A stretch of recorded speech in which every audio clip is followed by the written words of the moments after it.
Uh, Create a new window and a new tab. Write Uniprot. Today we will look into Uniprot, and it's a protein sequence database. So when you type Uniprot, you will get this in the result. Click on the first option and you will be redirected to a website.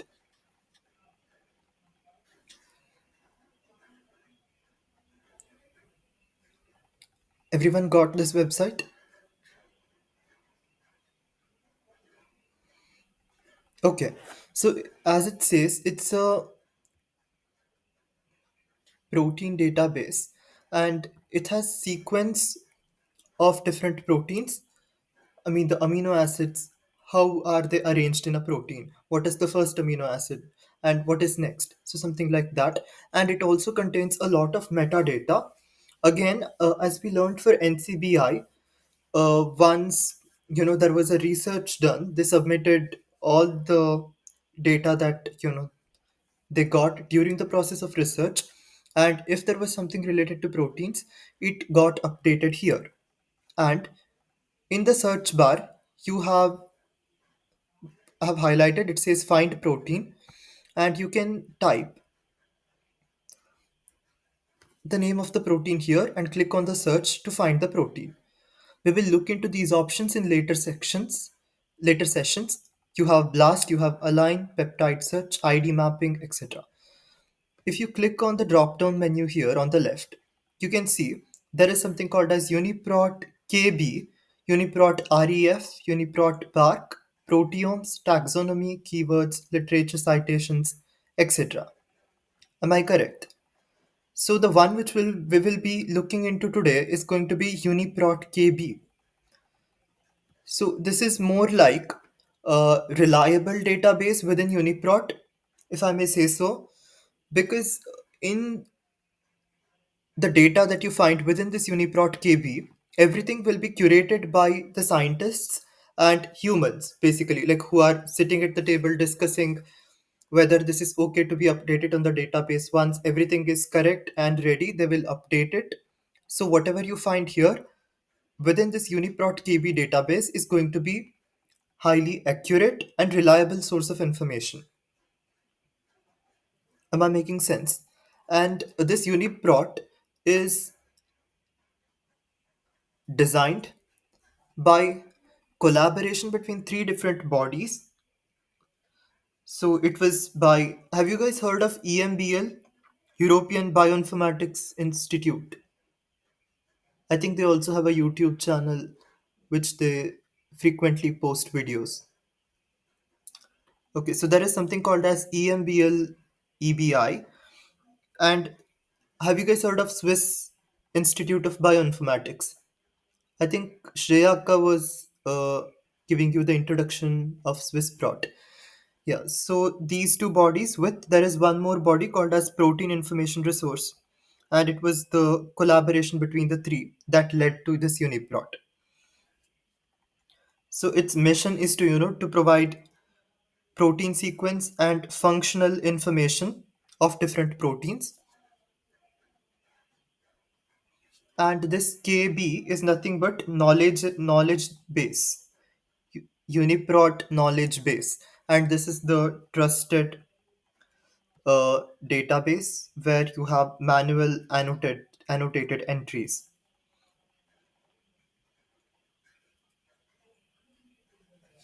So we will just search for a protein now and then we will try. So just write insulin,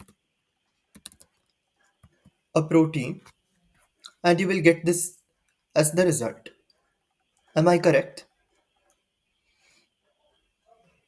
Have you guys got the same?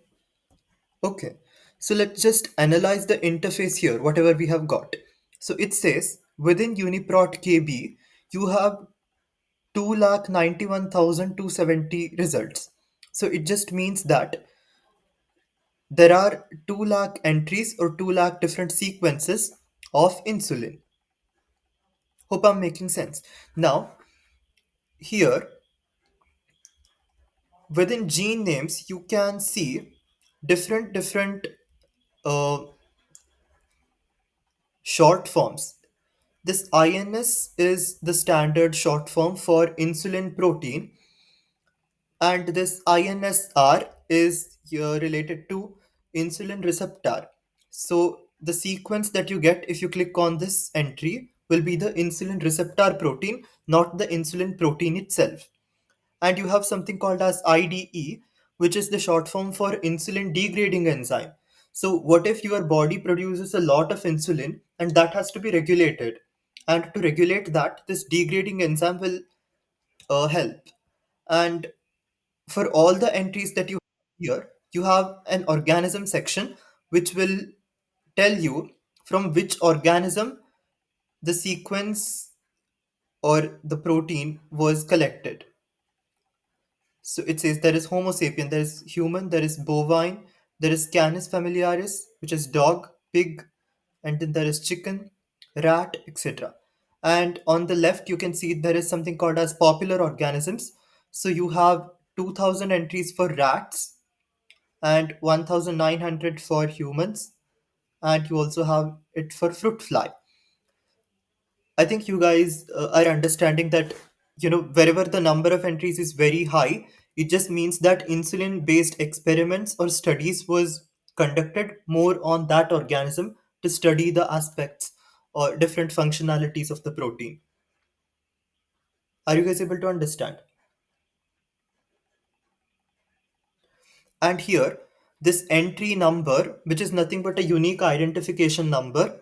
For example, if I conducted a research and I submit my research, for the submission, there will be an entry assigned. If it gets approved, you will get this here. So something like that. It works something similar to that.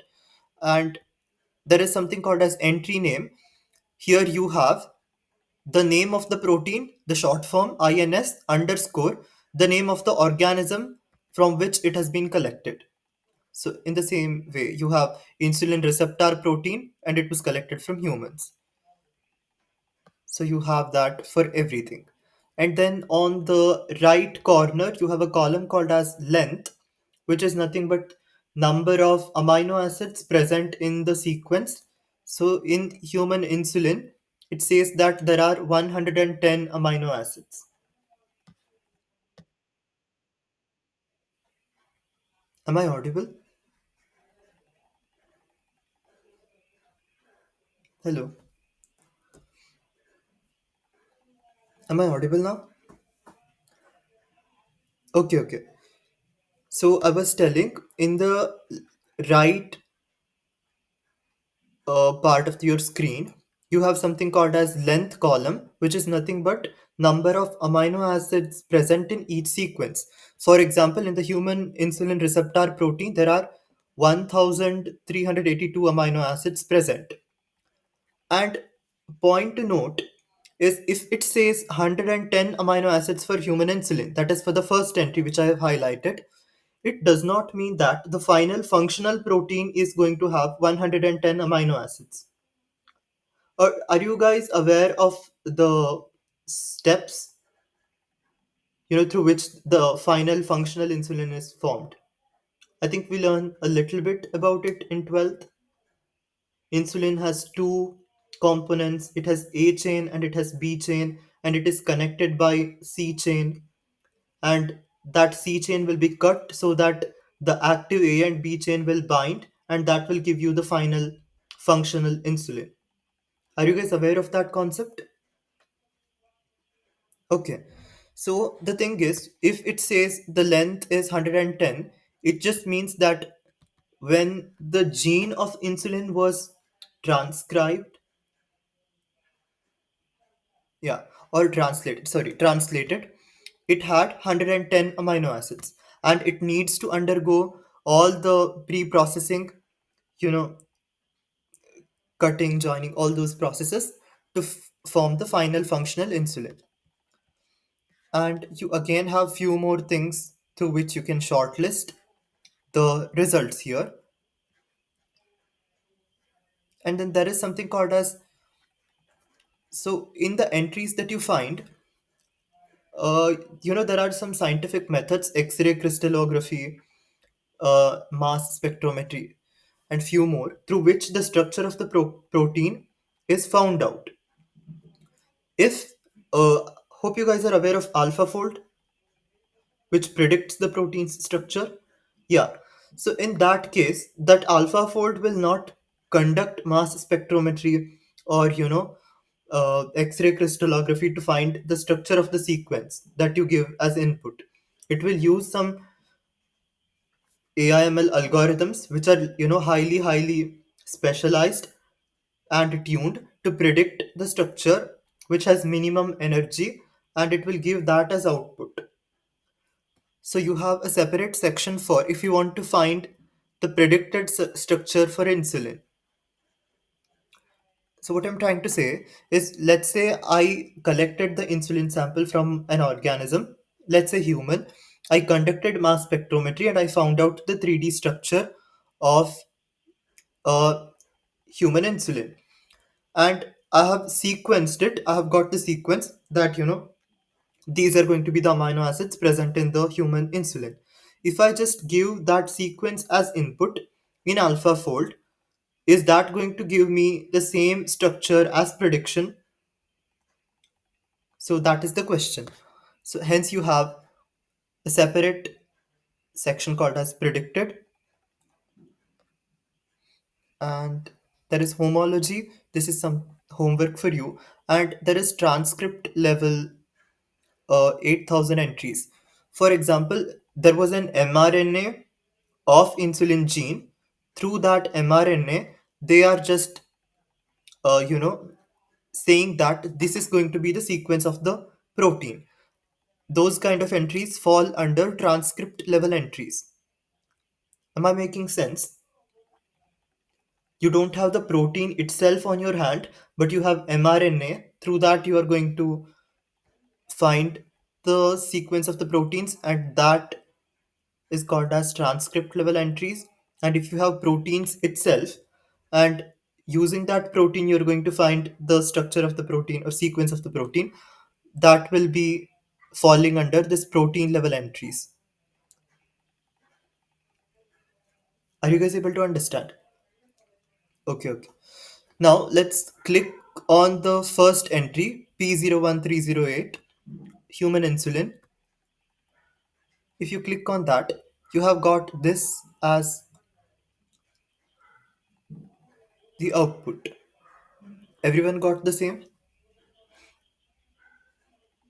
Okay, let's try to understand what are the different pieces of information that usually Uniprot holds. So here you have something, and this is called as accession number or entry number.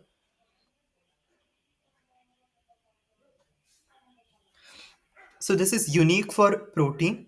And after that you have something written ins.humans, and this is nothing but entry name.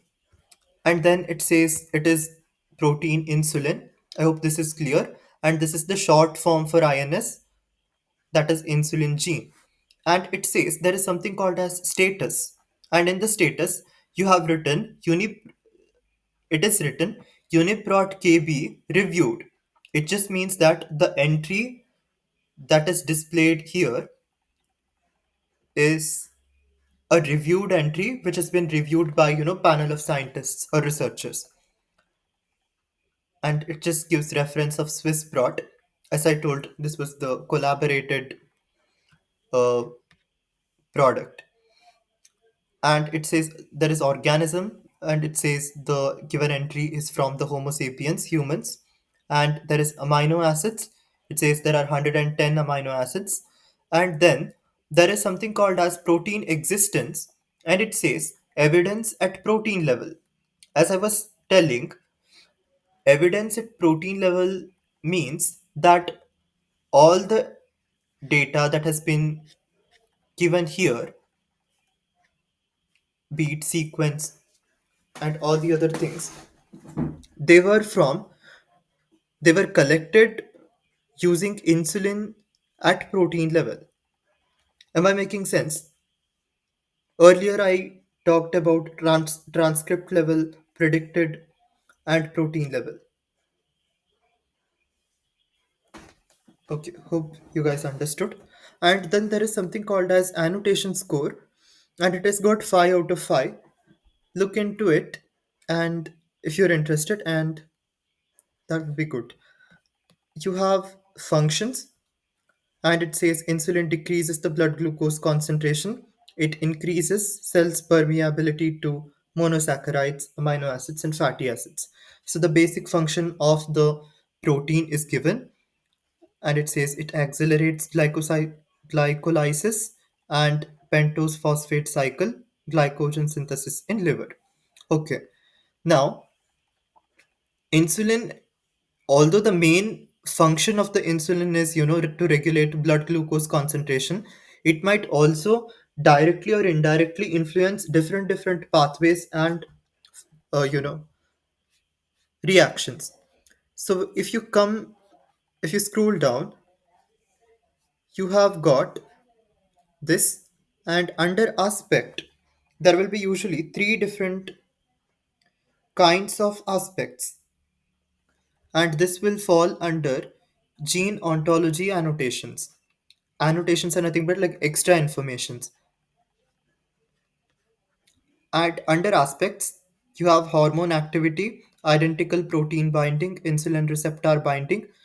So these talk about how the insulin protein will react at chemical level or interact with the receptor, or how it binds, or what is the activity of the hormone. So it talks about molecular interactions, and that will be falling under this molecular functions aspects.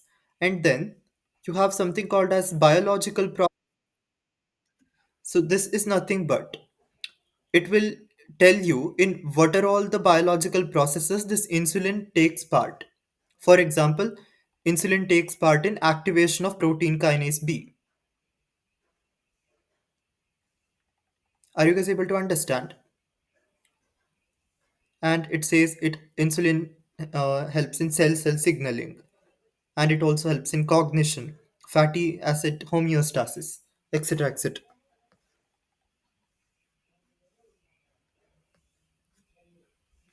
Are you guys able to understand? Okay. Now, here, after every term written in the blue color, if you click on that, you will be redirected to a link which will be like a proof or evidence to the claim, and you have source link, and also you have a publication which confirms that insulin does take part in this specific pathway or in this specific activity. So you have a list of all the activities that insulin takes part in, and then you have some keywords related to molecular function and biological process. And you can see as the main role of insulin is carbohydrate metabolism, that is the keyword in the biological process. And if you want to, have you guys heard of KEGG pathway? Okay, so in KEGG pathway, you have all the flow charts or reaction pathways, and all the links that are present here will redirect you to different websites where it will tell you, for example, here RHSA 422085 synthesis, secretion, and deacylation of ghrelin. So I think when you learn human anatomy, you will learn that ghrelin is an enzyme which I think it is related to hunger. More the hormone or this ghrelin is synthesized, it will increase the hunger. And it says that if you click on that link, it will give you the location where insulin is playing part or playing its role during the process of the synthesis of ghrelin. Are you guys able to understand? All these different links will redirect you, and it will tell you where exactly in the respective pathways insulin is taking part in. Hence, the title says enzyme and pathway databases. All these kind of referencing is called as cross referencing. And again, you have protein family group databases, and it says, surprisingly, it says insulin is an allergome, or it belongs to the family of allergome. The thing is, have you guys heard of insulin allergies? Sometimes when patients take insulin shots, their body might react and really, lead to some other reactions. Yeah, because of that, insulin is also classified as allergen, although it's like a natural protein present in the body. And then you have taxonomy of the protein. Again, as I told, whatever this entry we have got, there is 110 amino acids, and it is not the final functional product. Hence, in the taxonomy, you can see it says the entry is going to be cleaved into two chains, insulin B and insulin A. And the name of the entry or the protein is insulin. And again, you have the gene name short form. And this is the taxonomic identifier for humans. Every species gets a taxonomic identifier, a number, and this identifier is, referencing it to NCBI that we have looked into in the earlier class. And this is for humans. And again, it says it belongs to humans, and humans' taxonomic lineage is displayed here. Hope you guys are able to understand. Coming to accessions, you have something called as primary accession and secondary accession. The thing is, what if I had a registration number, and something happened and I got a new registration number? So in that case, I have like two registration numbers. So it is something like that. What if the initial entry was this Q5EEX2, and this entry was used in lot of research articles, and later they had to change the entry number or accession number because of some reason. If such things happen, they might uh, give the old accession number under the secondary accessions, so that even if you search for either of two, you will get the same result. Am I making sense?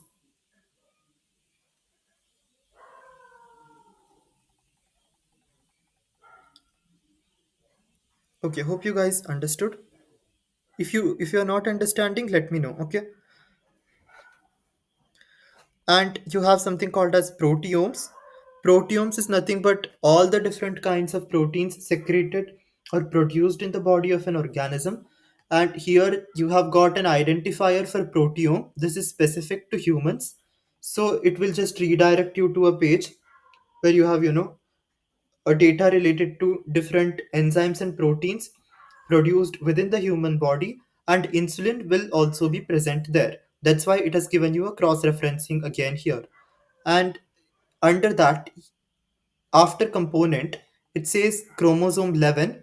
That just means that insulin gene is present in on the chromosome 11 in humans.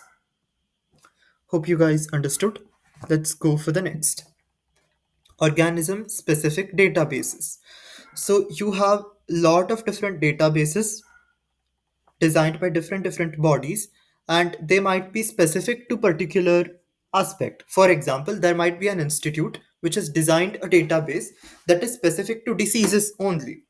So in this organism specific databases, you have got few links which will redirect you to a website or a database where insulin was referenced. Hope you guys are able to understand. For example, you can see under MIM, you have something called as phenotype, gene, phenotype, phenotype, phenotype. So this might redirect you to a page where you have phenotype related uh, informations. Our insulin was also referenced or used there. Specifically, this entry of insulin, the number that you have got here, P01308. Are you guys able to understand? Shall I go ahead?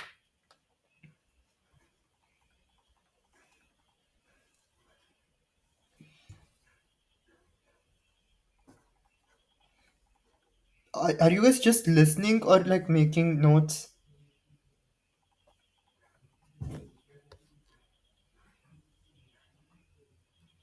Okay. We have got something called as subcellular location, which will talk about where will the protein be present. So, can anyone let me know what kind of protein or enzyme is insulin or hormone? Is it something that acts intracellularly or it acts extracellularly?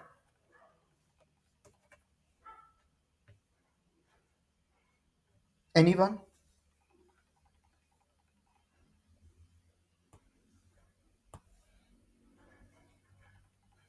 Yeah, correct.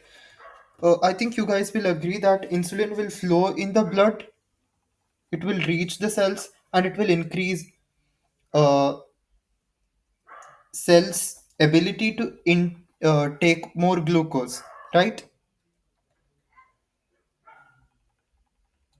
Insulin will be produced by pancreas and it will be released into the blood.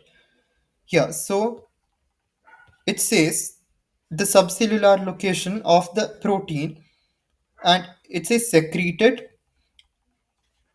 which means it will be produced in the cell, but it will not act internally. It will be released outside, it will be secreted, and extracellular space is going to be the location. And if you click on this GO annotation, you have got a different diagram.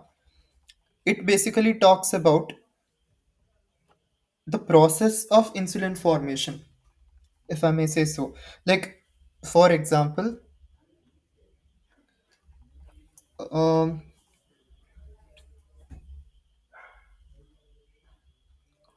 I think you guys will agree that ribosomes will be present on rough endoplasmic reticulum within the cell, and those will help in translation. Am I correct?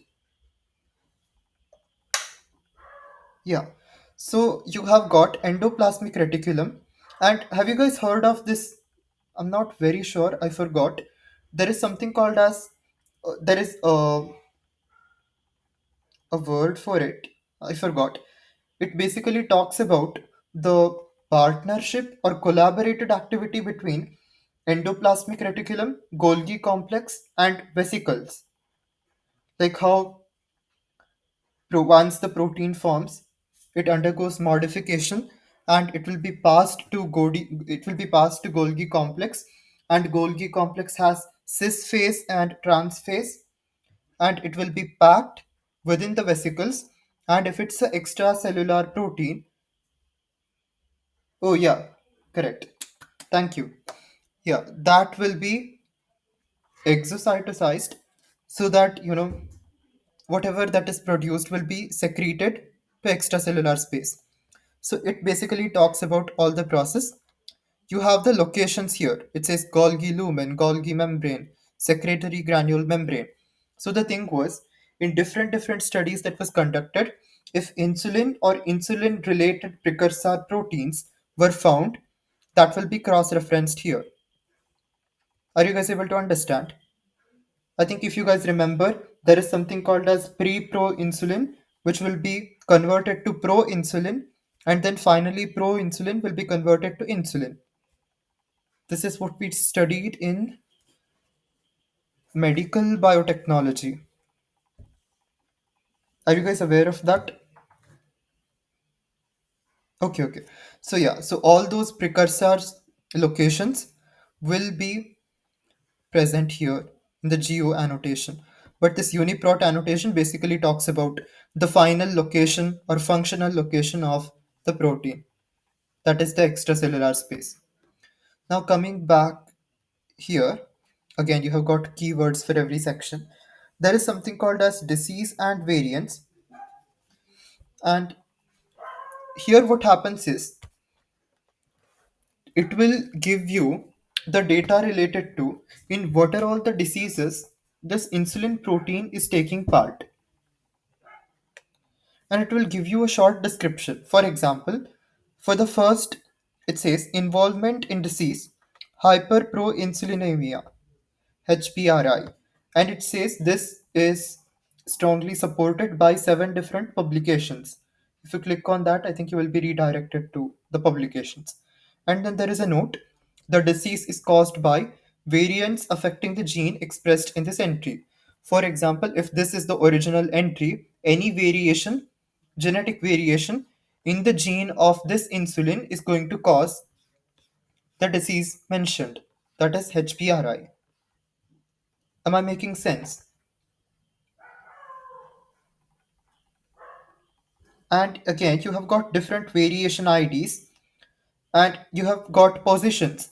For example, at 34th position in the sequence, if H amino acid is replaced by D, that variation is going to cause HPRI, providence, and this is also supported by the single nucleotide polymorphism, which is, basically which talks about genetic variations. Are you guys able to understand? For every variation and the claim for the description, they have attached a publication. So if you want to look into those variations or you study those things in detail, you can click on it to access it. And again, this is, I think, famous type 1 diabetes mellitus, T1D2, and diabetes mellitus. So again, you have got similar description, variation IDs, position, and at which position what exactly is happening. And I think this is also something you might be aware of: maturity onset diabetes of the young. Okay, you will learn this, I think, in further classes.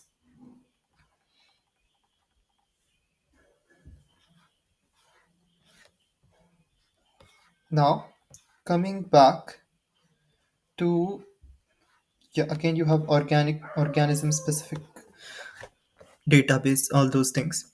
There is something called as PTM processing, which is nothing but post translational modification or processing. As I told, it was the whole insulin gene translated. You have got signal peptide, and you have got insulin B chain and a disulfide bond connecting A and B chain, and again C peptide and insulin A chain. Are you guys able to understand? As the total length of the sequence was 101 to 110, it has given you from 1 to 24th position the amino acids present, they represented the signal peptide. And from 31st to 96, it represented the disulfide bond, interchain between A and B chains. Are you guys able to understand? And from 57 to 87, it represented the C peptide. For example, you can see a shadow and it is from 0 to 30, and you have got few amino acid names here: MALWMRLL, single alphabet representation of amino acids.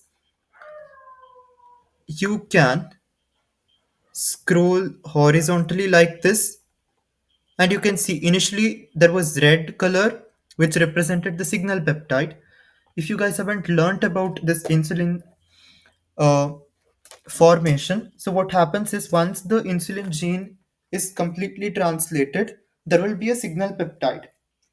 That signal peptide will direct the whole product to a particular location where it should be stored or it should be modified, and then it will be cleaved and it will become proinsulin.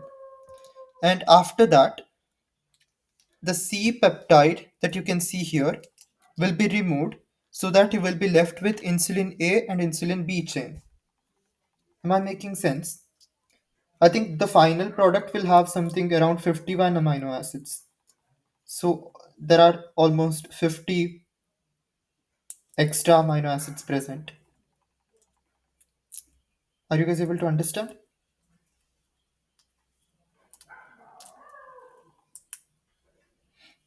Okay. Again, the good part in Uniprot is for every claim, they have attached a source or a publication which will help us in, in researching about the same in detail or something like that. And again, I would advise you guys to look into this. Again, there are some referencings related to proteomic databases and protein post-translational modification databases. There are different uh, processes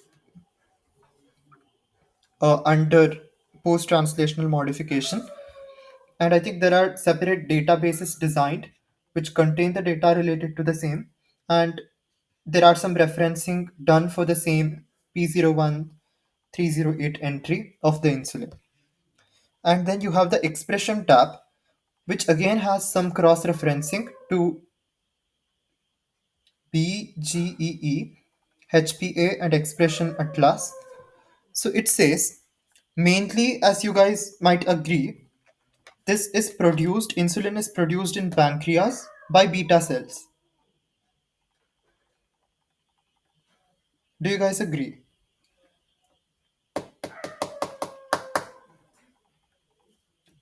But the thing is, in humans, it is not that only beta cells produce insulins. Because all the cells in the body have the same DNA, there is no change in the DNA. What happens is there will be either normal expression of the protein or low expression of the protein or very high expression of the protein. For example, these beta cells might express insulin gene a lot. Like their main role is to produce insulin only. They don't produce anything at all other than that. Maybe. So that is like their main role. But in other cells, maybe let's take there might be a cell which is present in the stomach or which is present in the esophagus. It might also produce insulin, but to not to an extent at which these beta cells produce. So there might be like very, very less insulin production. That comes under gene regulation. There are few things. I think that this you will learn in. We learned this in developmental biology, combination of embryology and developmental biology. So there are some checkpoints at which you can regulate the gene transcription, gene modification after transcription, and translation, and also post translational methods. Have you guys heard of any of this? A regulation, gene regulation, and different procedures in regulating the gene. Okay, for example, if I have to give you one example, hope you guys have heard of something called as splicing, where introns will be cut. What happens is, I think based on what I have heard, if splicing does not happen, and also I think there is something called as phi cap and three. What was that? Yeah, something was there. Yeah, that will help in keeping the whole structure stable. If it is not done, when the mRNA enters the cytoplasm from the nucleus, it gets degraded by the enzymes present. So those modifications help in stabilizing the structure. So those kind of modifications will control the expression of the gene in the cell. Again, it says highly expressed in type B pancreatic cells, but it is also expressed in 92 other cell types or tissues. So if you click on this, you might get information related to what are the other cells in which insulin is also expressed. And again, there is something called as baseline and differential cell expression. So baseline is nothing but normal cell expression, but this differential cell expression, it refers to expression in different cells or at expression in the same cell at different life stages. Are you guys able to understand? Like there might be a cell in my body when I was in the fetus condition, it might express a particular hormone or a protein a lot, but as I grew, it might reduce the expression of the same protein. Maybe because it is not needed.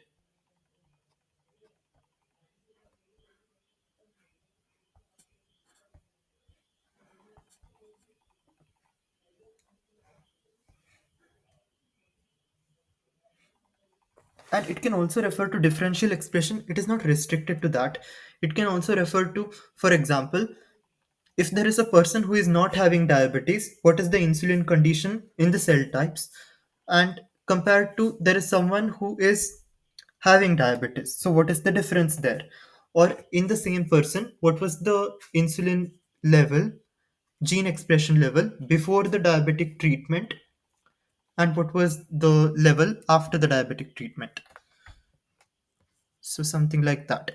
Again, so coming back to the subunit page, it says insulin is a heterodimer.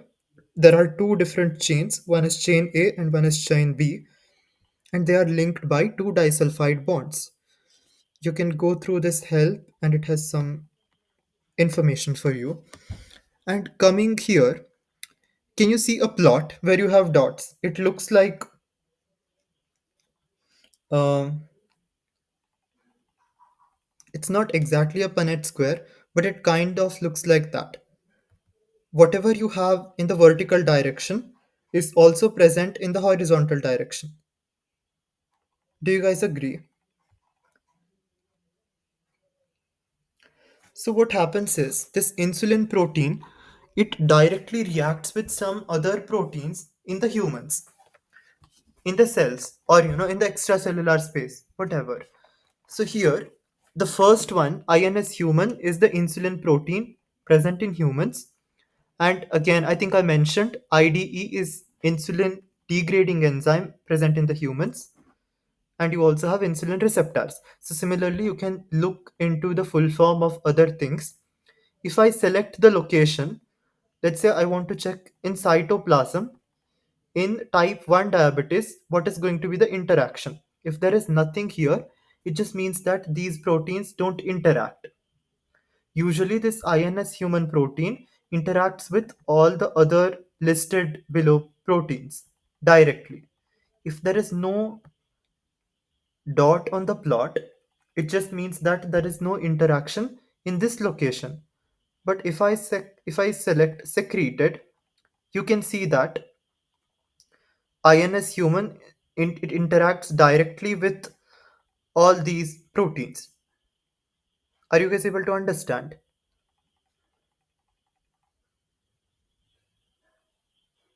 Okay, for example, the one which I have selected here, you can see that at secreted condition in type 1 diabetes mellitus, this CRTP1 human protein, it reacts directly with NT2NC underscore human protein. So that was what I was trying to say. In the same way, you can check for different subcellular locations: lysosome membrane, cell membrane, nucleus, nucleolus, melanosome, etc. And you also have different disease conditions. For all the diseases listed above, I think there was a section called as disease and variants. You almost have everything in the interaction section also. So interaction between two proteins, I think they're trying to call it as binary interaction, or direct interaction between INS protein and all the other 8 proteins. You have few more extra information here. You can look into it if you're interested.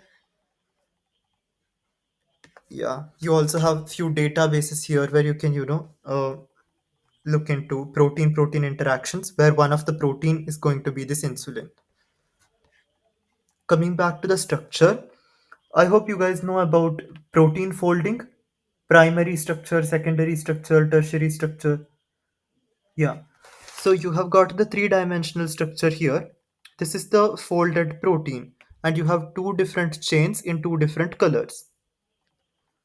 And you can also rotate it like this. Hope you are able to understand. There is a bond connecting these two, but it is not visible, I think. Now coming back to here, you have got different structures and you have got sources. One is PDB protein database and one is AlphaFold. AlphaFold is for I think those predicted things. And you have got identifier number and method through which the structure was predicted. A structure was got. There is NMR, there is X-ray, as I told, X-ray crystallography, and EM method of getting the structure, and then finally predicting the structure directly. Are you guys able to understand? If you click on different entries, you will get the structures for those entries. But it is going to be the same protein, but the structure of the protein was got through different methods.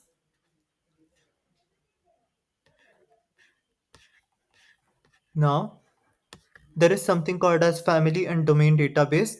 You can look into this. I hope, have you guys heard of insulin like proteins?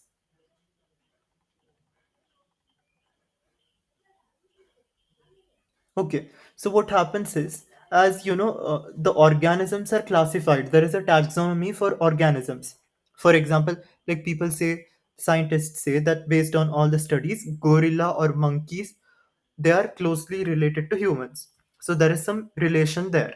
So in the same way, it is said that during the process of evolution, proteins also uh, evolved. Am I making sense? So there are two things. One, where closely related species might have similar protein structures. For example, insulin protein of monkey might be very similar to insulin protein in humans. Are you guys understanding? But insulin protein in the cow might be different from insulin protein in the humans because of, the I think it is not closely related, if I can say like that. And you will learn about something called as paralogs orthologs. I think in biochemistry, Kalaivani ma'am might have taught you this. Have you guys heard of this? Paralogs orthologs. Anyone who completed microbiology? Okay. Yeah. So that is also something you can relate to. Sometimes the same gene might evolve and it might give you like two different protein products, or two different genes might give you different protein products but they have the same function. Hope I'm making sense.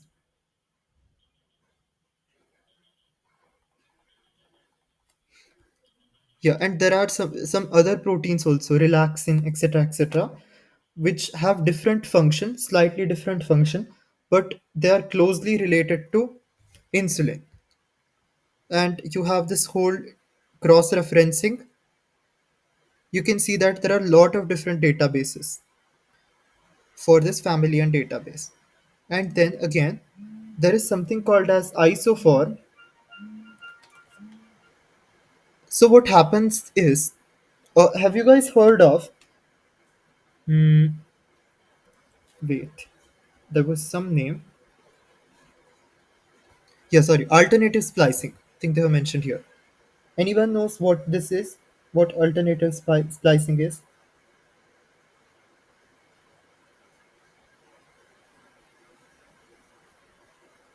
Okay,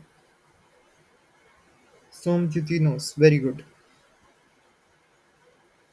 I'll just create something and I'll show you.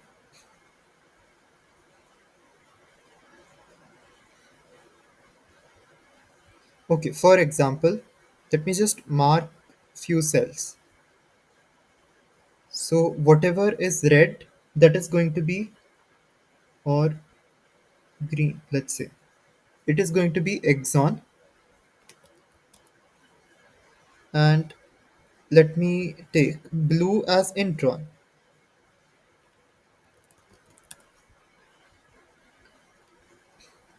Let me just copy this.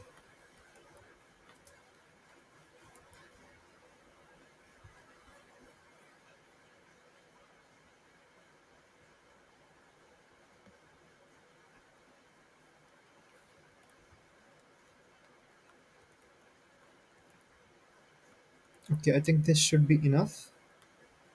As every there is intron present between two exons.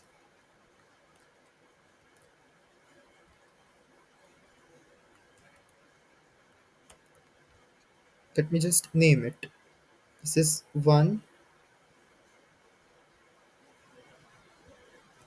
or we'll write 1e, 2e. That just means like second exon, fourth exon, fifth exon, and sixth exon. This is first intron, second intron, third intron,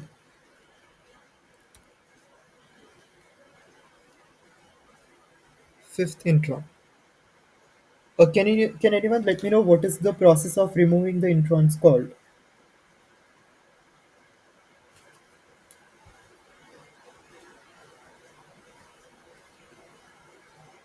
Anyone in the chat?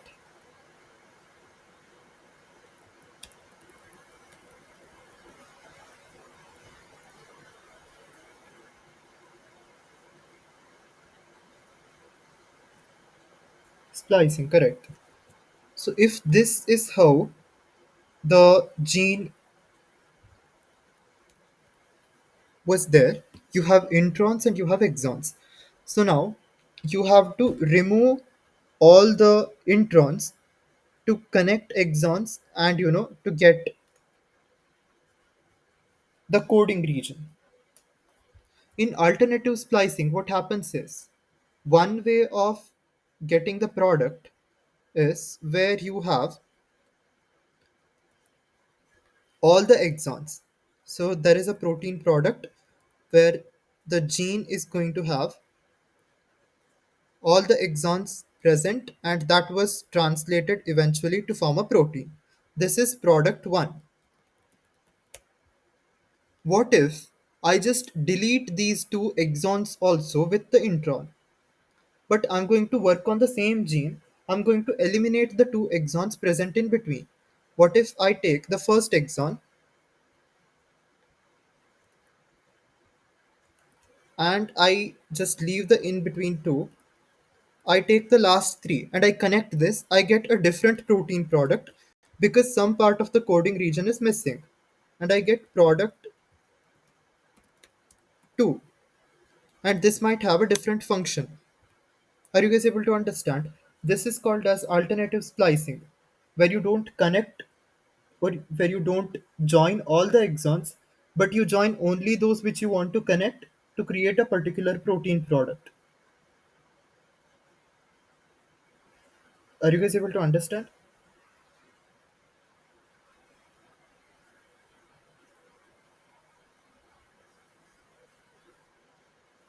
Okay, so for example, all these green ones were connected to form the protein product 1, or you get a coding region. This was translated and you got a protein product.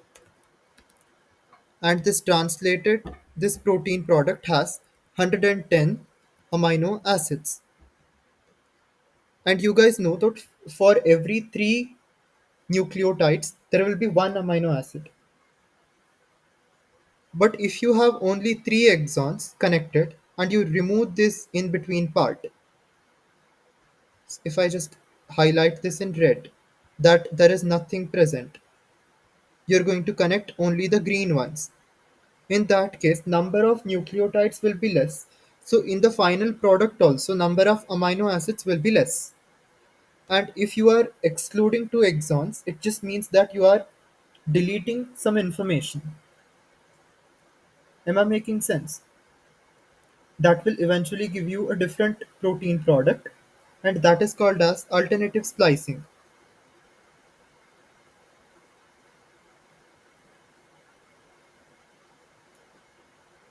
Okay, if you guys did not understand, let me just try.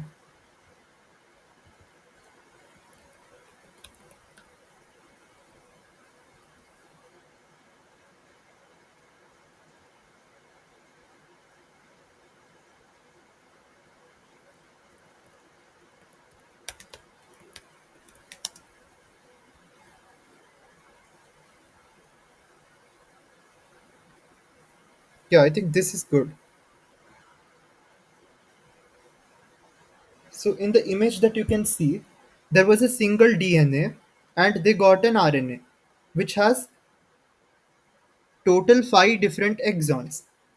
And by selecting 3 different exons, 3 different protein products were formed. There is protein 1, which is connected by red, blue, green, and protein 2 by blue, orange, yellow, this way. But the same DNA and same RNA was used, just based on what are the exons that you're considering and connecting, different protein products were formed. This is called as alternative splicing. Are you guys able to understand? Okay.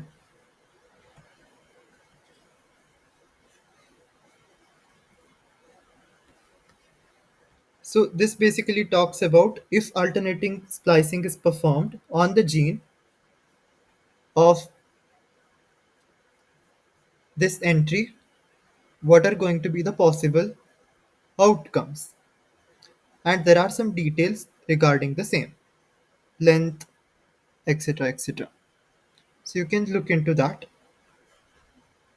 You also have 2 different entries that are computationally mapped and that are potential isoform sequences.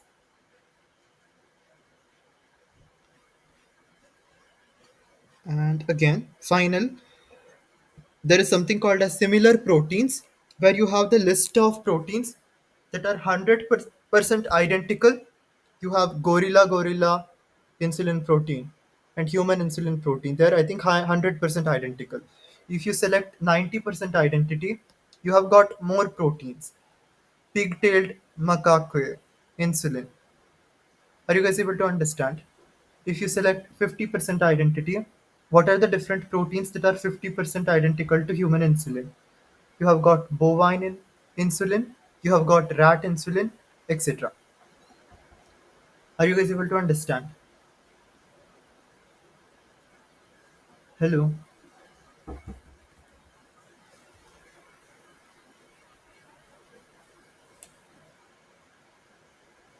Okay. So this was all about the basic Uniprot KB of Uniprot. There are a lot of other things that we can look into in later sessions. And as I told, whatever we are learning is very, very less because there are a lot of different databases. Even if you just look at this, you can see there is CDD, FunFam, Gene3D, Interpro, Panther, etc. etc. So there are a lot of different databases. So I also encourage you guys to study things on your own because not everything will be taught during the even during BRSI's bioinformatics bootcamp. Will try to cover as much as possible, but it is better if you can learn things on your own as well, so that even if BRSI bootcamp ends, you can learn things by yourself. Am I making sense? And in the variant viewer, you can see potential variations at specific locations. So there are 169 variations listed here, and it says whatever dots that you can see. For example, blue dot is present under M. Usually methionine is the first amino acid, but if it is replaced by this G at the first location, that is going to be one variant, and it says as it is represented in that bluish green color, its significance is uncertain. I think it is yet to be studied. But if R here, if you can see the cursor, it is replaced by the G amino acid at this point, that is going to be the variant formed is going to be pathogenic. Are you guys able to understand? So in the same way, you have got 169 potential variants listed here. And some of the variations are also related to some health conditions. You can see diabetes mellitus, type 1 diabetes, etc. etc. And their clinical significance and provenance is also mentioned. And this is all about Uniprot. I think we can end the session now. It's 8:12. So thank you so much for joining. Do you guys have any doubts? Ari, do you guys think it's becoming information heavy?